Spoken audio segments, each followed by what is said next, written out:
Gary Stockdale of G Functional. This video is about postural centering and stance and developing heightened awareness around breath, which can be mentally centering in addition to being physically centering. Before we get to said centering, we must first discuss some postural flaws that make that centering difficult. The body has spectrums of movement that it can participate in globally, and each joint has range of motion that can also be understood as spectrums. When we do understand and recognize them as spectrums, we can identify center points among those spectrums. In standing, common postural flaws become problematic because parts of the body stay at the ends of their respective spectrums without us knowing it, and in doing so, limit where our breath can express itself.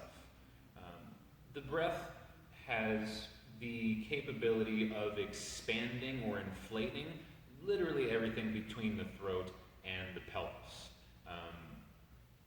Belly breathing is one type that's very commonly known. Rib cage breathing is the second type, and clavicular or high rib cage breathing is the third type. The one that we're going to try to limit in the hopes of creating good expansion around a postural center point is belly breathing. The reason why, again, has to do with common postural flaws. The ones I'm referring to are known as upper and lower cross syndrome in the physical therapy world and military posture. Both of these related dysfunctional stance characteristics start or have a feature of the pelvis being shifted forward, which ends up overloading the forefoot and makes being back in the heels a difficult affair to accomplish. In order to counterbalance in the upper-lower cross syndrome, the chest collapses down to maintain an even center of balance or center of gravity, and then the head slumps forward into compression. Okay? This distends the abdominal wall and overloads the hip flexors. I mentioned overloading the forefoot.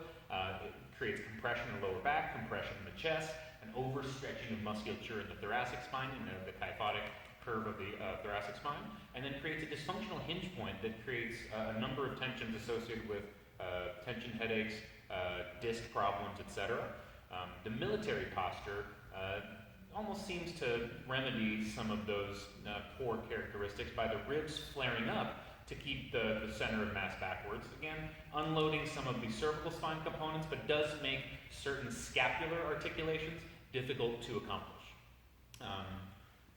The centering checklist.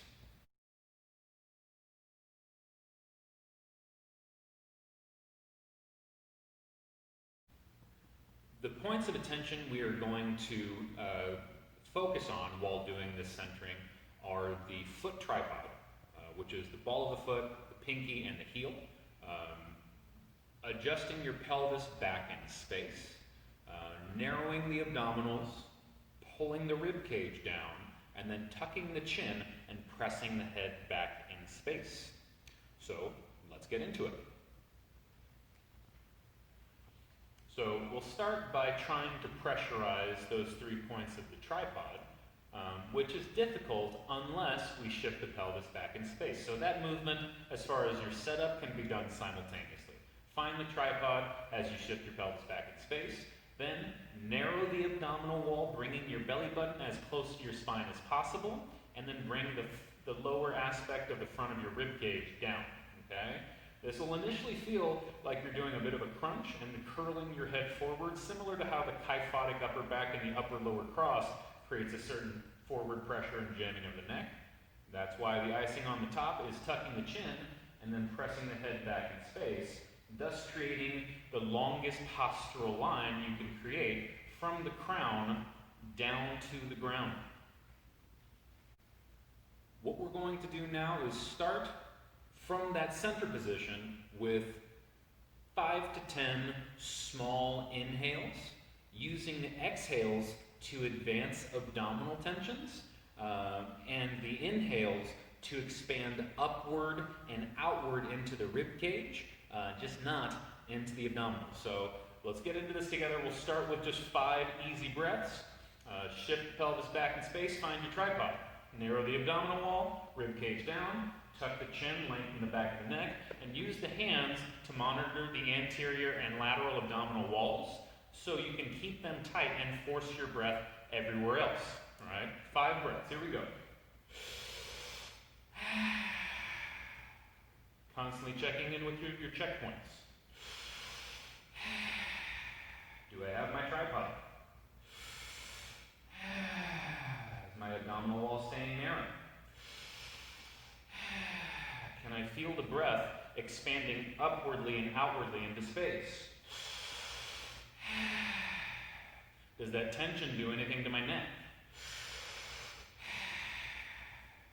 All of these points of focus and monitoring each of the individual characters on our checklist, maintaining a prioritization of length, grip with the abdominals, and grip with the feet, creates an expansion around the center position that can be very physically restoring.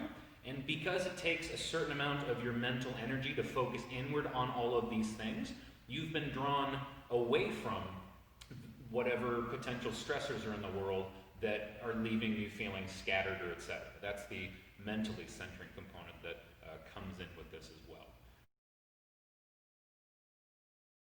Once you've developed a degree of familiarity with checking in with all of these points, feeling where your breath goes, and really honing that feeling of elongated center, it can be something that you do throughout your day if you're an individual who stands at work, or it's just a good practice to have, to feel that position, to create that organization, to create some length and decompression in your spine, just because gravity is relentless and will squish you into the earth if it had its way.